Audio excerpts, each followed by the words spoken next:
La reorganización de la FEPRINCO es una oportunidad para dialogar con un exponente del sector productivo nacional. ¿Cuáles son los problemas, los principales problemas que divisan los gremios empresarios en nuestro país y qué proponen para resolverlos?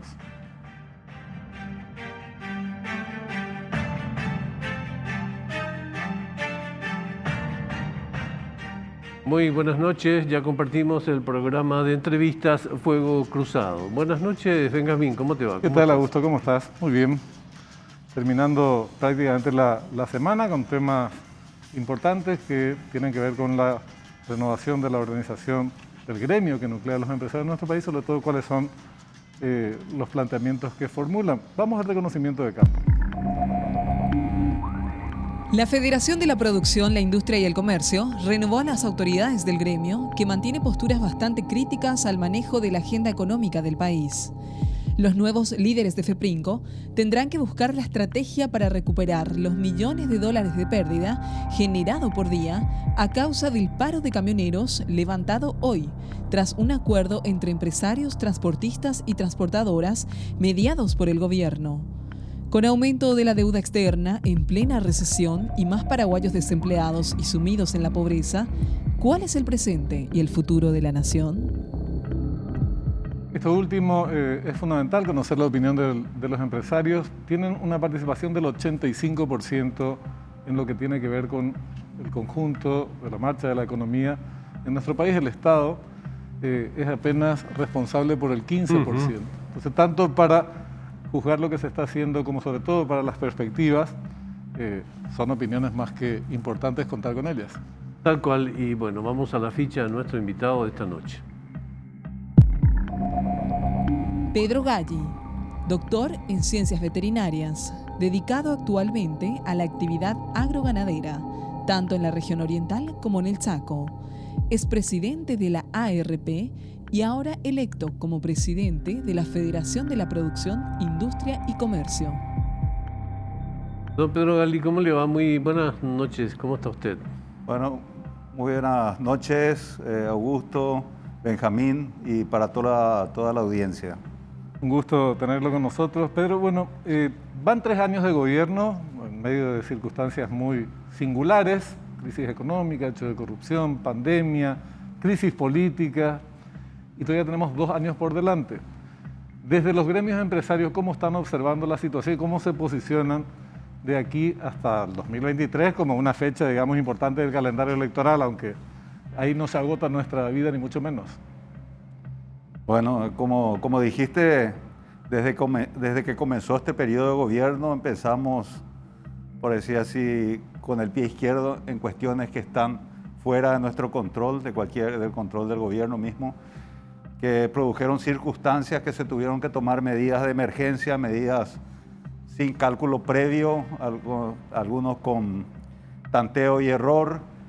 En general, venimos sobrellevando estos últimos años de crisis tras crisis, fenómenos naturales adversos y la pandemia que vino a complicar todo el panorama socioeconómico, sociopolítico en general. Ahora, para arrancar con un tema muy del día, ¿cómo evalúan el finiquito, digamos, de la situación con los camioneros y qué implicancia va a tener eso de cara al futuro para vuestro sector? Hay que entender que estos conflictos nunca debían haber salido del área donde finalmente se produjo la solución. Se produjo la solución que es con el diálogo de las partes. Se tuvo que recurrir a intermediación del Estado, pero finalmente todo este tipo de conflictos se resuelven entre ambas partes. En este caso, el contratante, el contratado, llegar a puntos de entendimiento sin necesidad de recurrir a medidas extremas que afectan a los demás, afectan a terceros y de la cual sacan provechos oportunistas, políticos, que complican la situación y produjo un sufrimiento innecesario, pérdidas enormes, inmensas a toda la economía, un conflicto que pudo haberse arreglado de manera corriente, por decirlo así, y fuera del acoso de sectores políticos que están ansiosos de obtener ventajas de estas circunstancias. Felizmente creo que los que trataron de sacar ventaja de esto salieron peor de lo que pensaban, fueron por lana y salieron esquilados. Que sirva de ejemplo que los conflictos deben ser resueltos en el ámbito que corresponde y no involucrar a toda la ciudadanía, al sector más vulnerable en estos conflictos. Ahora, Pedro, si bien en todos los conflictos generalmente intervienen sectores que buscan manipular, sacar rédito político, más cuando se aproximan procesos electorales, esto es ultra frecuente, hay hechos de la realidad como consecuencia de estos fenómenos que se vinieron dando en los últimos años, que aumento de la pobreza, pérdida de empleos, pérdida de puestos de microempresas que se cerraron en grandes cantidades. Entonces, es previsible que hayan más conflictos sociales, sobre todo en este último periodo, también con un gobierno ya mucho más débil de lo débil que venía siendo. Entonces, desde los gremios empresarios, a mí, cuando yo decía lo del 85%, es clave el sector privado para generar respuestas y para reclamar posiciones del gobierno. ¿Cómo se va a posicionar? ¿Qué plantea? Porque esto, si no se va, vamos a tener problemas muy serios a futuro. Esto que tuvimos con los camioneros es un caso, no creo, importante, pero no creo que sea el último. Asimismo, yo creo que en la medida que vaya avanzando el año electoral y el gobierno por su propia prolongación natural, digamos que empieza a desgastarse cada vez más, se convierte más débil, la gente está pensando cada uno del sector político de llevar agua a su molino, complican más las cosas.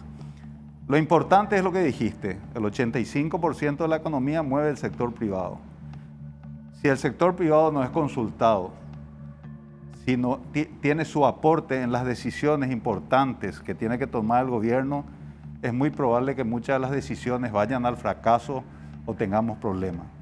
Nosotros reclamamos como sector, como la base de toda la economía nacional que está representada en la FEPRINCO, que las decisiones importantes sean llevadas en consenso con el sector privado, que es el que finalmente mantiene la economía del país. Cuando no ocurre esto a tiempo o en las tomas importantes de decisiones, pueden suceder errores que llevan a situaciones muy difíciles o daños muy grandes que cuesta mucho después reparar. Este es, como dijiste, un ejemplo y pueden venir otros, así que hay que manejar la crisis con los sectores interesados. No se puede uno retraer y tomar decisiones por los demás. Claro, además, si se revisa el itinerario que tuvo todo esto, se ve, digamos, hasta capítulos oportunistas como se vivieron en el Senado al respecto de este asunto, de personas que están más interesadas en convertir una crisis en una especie de proselitismo para ganar adeptos en sectores de poder, como son los camioneros, por ejemplo, que en la solución del problema. Ese también es un asunto que denota falta de carácter y de liderazgo, ¿no? Claro, ahí está la situación justamente. Un conflicto que tal vez tenga un origen, digamos, legítimo, de reclamos que pueden ser legítimos, que podían ser arreglados entre las partes, intervienen ciertos políticos interesados en ganar preponderancia o generar simpatías, lo que sea, sin importar el daño que pueda hacer a los demás. Y ahí comienza a crecer, las decisiones son equivocadas, trataron de mezclar estos reclamos, digamos, de los camioneros, en este caso, con otros para generar una crisis política, debilitar al gobierno y ganar preponderancia en el ámbito político. Y sabemos bien quiénes son los sectores que están siempre a la pesca de estas situaciones para tratar de generar ese debilitamiento de tal vez un gobierno ya de por sí debilitado por todo lo que ha pasado y tratar de llegar al poder a través de la utilización de estas crisis. Pero, ¿qué falta de previsibilidad? Porque el conflicto de camioneros se venía anunciando, era público. En lugar de adelantarse a los acontecimientos o responder en el momento, se aguardaron 2 semanas, transcurrieron para que recién se plantee una salida razonable al conflicto que viene de la Subsecretaría de Tributación o de técnicos del gobierno, que plantean la comisión técnica, el estudio de costos, y recién a partir de una propuesta de Capeco, creo, u otros actores del sector privado, la discusión principal, precio del flete. ¿Por qué tenemos que esperar, y el gobierno también, porque vaya que tenía que haber intervenido antes, a que estallen las cosas o que se agraven los problemas para recién tomarlos, digamos, administrarlos correctamente? Y eso es lo que a veces confunde o genera ciertas dudas, porque siempre el conflicto hay que dominarlo de chico. Una vez que crezca, claro, las cosas se complican. Esa falta de determinación es lo que nos llamó la atención, nos produjo mucha crispación. Después veíamos ya el efecto que estaba teniendo en la gente más vulnerable, que ese es finalmente el problema, porque si la gente común está mal o sufre, termina sufriendo toda la economía. No hay por qué llegar hasta ahí. Ese conflicto se hubiera resuelto si las autoridades que tienen uso de la fuerza hubieran evitado que se complique o que lleve, por ejemplo, el cierre de rutas. No tiene por qué afectar a los demás que no quieran o que no necesitan plegarse a esos requerimientos, y los organismos de seguridad tenían que haber actuado en el momento, no esperar que este conflicto crezca, que lleve 2 semanas para llegar finalmente a un arreglo que se llegó sobre un escritorio y es como tenía que haber comenzado de esa manera y terminado de esa manera. Veamos 3 puntos claves del acta de entendimiento que fue suscrito hoy y lo tendremos en una placa a continuación. El sector transportista podrá libremente contratar pólizas de la entidad aseguradora de su parecer, valores referenciales del flete en tramos no contemplados se harán manteniendo como parámetro el punto más cercano de referencia, compromiso de formalización del sector y levantamiento de protesta por 60 días mientras se estudia el costo real del flete. Se habla de 60 días. Una breve opinión sobre el contexto en sí de este acuerdo. Sí, básicamente lo que establece es un aumento de los precios, que era el reclamo finalmente. Estaba debido a reclamos legítimos, hubo aumento del precio del petróleo, de los combustibles. Era natural que tal vez pueda haber un reclamo de aumento de precios. Por otro lado, se forma una comisión técnica donde establecerían valores referenciales sobre los costos de los fletes, en base a lo cual se puedan conversar entre contratantes y contratados. Pero el problema que se suscitó es que se pretendía, a través de una ley, fijar un margen de utilidad sobre un precio que establecería esa comisión, que eso es totalmente inconstitucional y va contra la economía de mercado, que es la que nos mueve. Esto podía haber sido el primer paso de otras leyes que vayan marcando los precios para distintos servicios, luego para los productos, y finalmente produciría un desabastecimiento de productos para la ciudadanía, como ocurre en otras economías controladas, como el caso de Cuba, Venezuela y ahora Argentina. ¿Cuáles son las implicancias económicas, Pedro? Después vamos a hablar en general, pero en este caso en particular, por el conflicto camionero, se hablaba de pérdidas de 30 millones de dólares por día. Tenemos una placa para mostrarle también a nuestros televidentes. En agosto las exportaciones paraguayas disminuyeron como consecuencia de este hecho, desabastecimiento de varios rubros, encarecimiento de costos en una serie de productos que paga finalmente el consumidor. Hay una cadena que fue afectada por este conflicto. Si tuviéramos que cuantificar y cuáles serían sus implicancias, ¿cómo podríamos resumir este tema?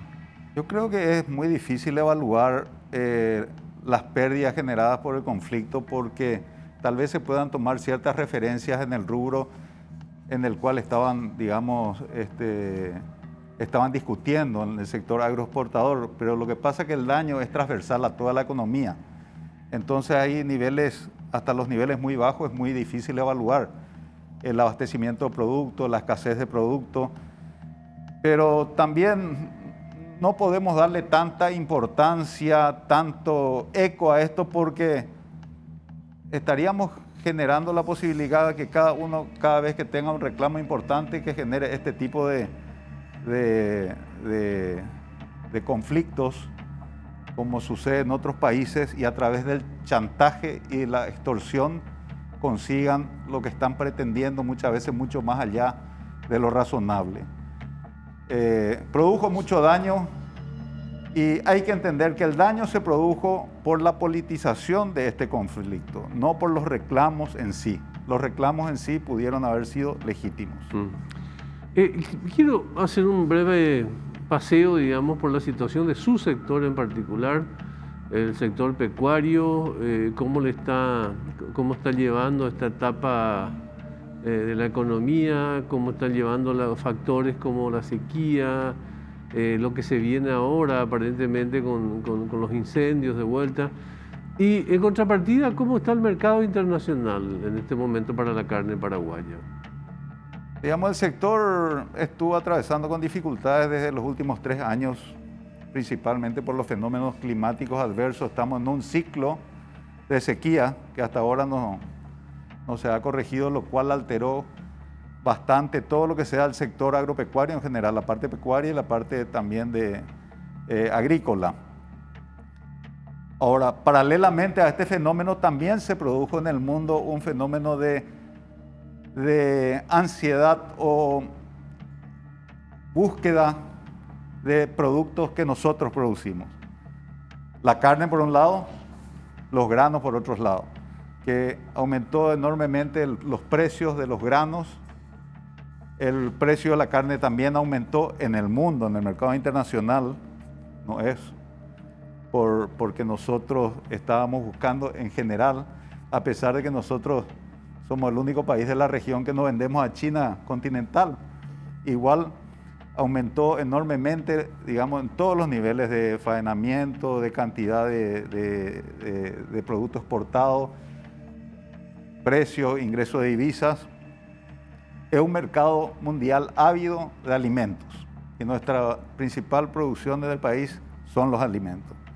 La soja y el maíz subieron, lastimosamente los fenómenos climáticos afectaron negativamente a la zafra de maíz, lo cual está produciendo algo que nunca pensábamos, que era la escasez inclusive en nuestro mercado interno. Ahora, Pedro, haces una advertencia con respecto a las consecuencias que podría tener este conflicto de cara a otros posibles eventos a futuro.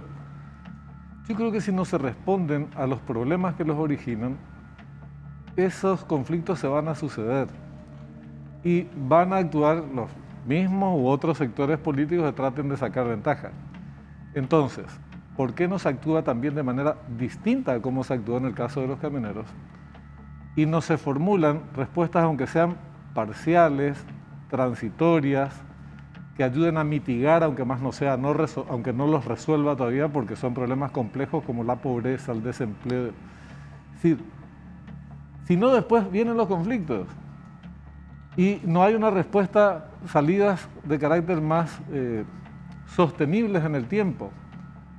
Ahora tendría que hacerse ese tipo de discusiones. ¿Por qué no se abordan así los problemas? Con antelación, bueno, vamos a empezar a plantear estas posibles soluciones.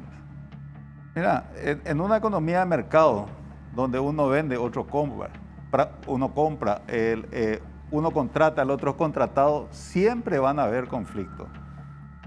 El que vende va a querer vender más caro, el que compra va a querer pagar menos. El problema es cuando hay situaciones que tuercen o fuerzan a salirse de esa negociación que es normal en una economía de mercado. Cuando se recurre a la extorsión, como en este caso, a través de manifestaciones que pretenden asfixiar el resto de la economía, que no tiene nada que ver con el conflicto ni nada que ver con los reclamos que están pretendiendo.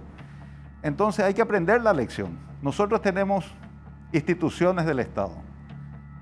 Dentro de las instituciones del Estado tenemos los organismos de seguridad que tienen que hacer cumplir la ley, los organismos de aplicación de la ley. Si eso no funciona, cualquier conflicto puede degenerar en un caos. Entonces, el gobierno que está de turno manejando el Estado, que tiene las instituciones, tiene que hacer funcionar las instituciones. Si las instituciones funcionan, es muy probable que los conflictos no crezcan y no degeneren en un caos que termina afectando a toda la ciudadanía.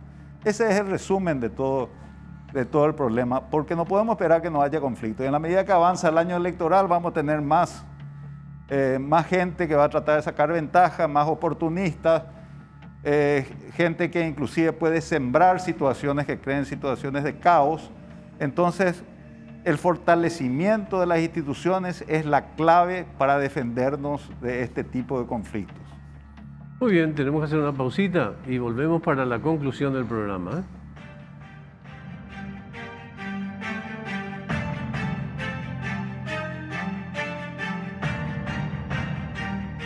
Seguimos con el programa de hoy de Fuego Cruzado. Hay una cuestión, Augusto, que me parece fundamental porque es cierto, en toda sociedad democrática, sobre todo en las sociedades democráticas, los conflictos son moneda corriente.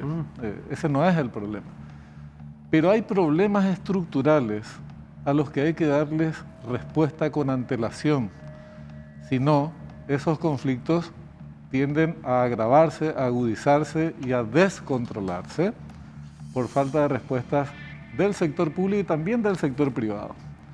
Entonces, cuando hablamos de pobreza, es una fuente de innumerables conflictos a futuro. Cuando hablamos de salud, también. Cuando hablamos de la pandemia hoy.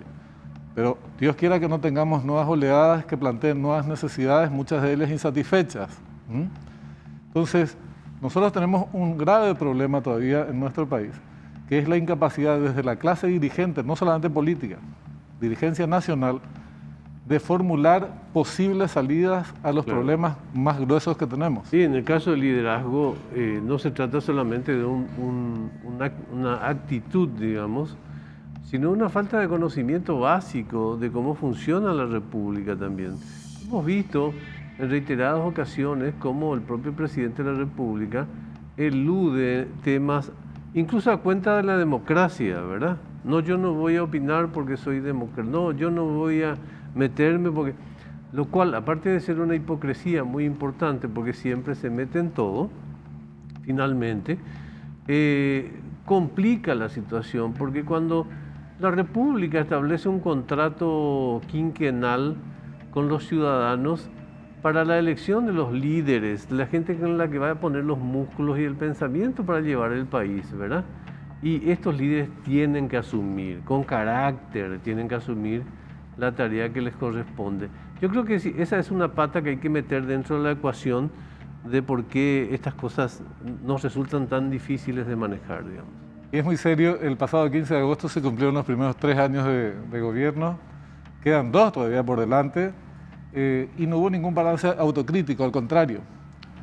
Se omitieron cuestiones muy gruesas, por ejemplo, toda la situación sanitaria y sus derivaciones, hechos de corrupción, y mismo el conflicto de camioneros que tenía paralizado el país. Pero hoy me dijeron que un chico, no recuerdo el nombre, que parece que está que es asesor presidencial,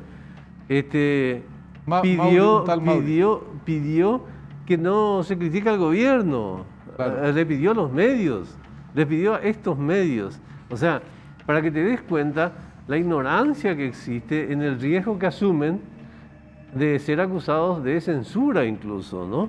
Por eso, pero es mucho más por una cuestión de de la capacidad de gobernar. A este país le faltan gerentes en el sector público realmente. Sí. Igual, yo te digo, creo que también hay que incorporarle al sector privado a la crítica en otro plano, Claro. pero también incluirlo porque desde la dirigencia nacional, cuando no se dan respuestas a las cuestiones más de fondo, es cuestión de tiempo para que estos estallen y por supuesto ahí se tiran todos de cabeza los que quieren sacar rédito, provecho propio y formular sus distintos proyectos para entrar por la ventana, por la puerta, Es lo que pasa por la chimenea. lo que pasa con el río revuelto. Exacto.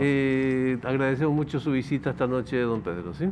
Sí, cómo no, muchas gracias. Muy amable, muchas Muchas gracias. gracias. Nos vemos mañana. Nos vemos perdón, el lunes. El lunes nos vemos. Pero ahora sigan ahí porque ya llega cuenta final.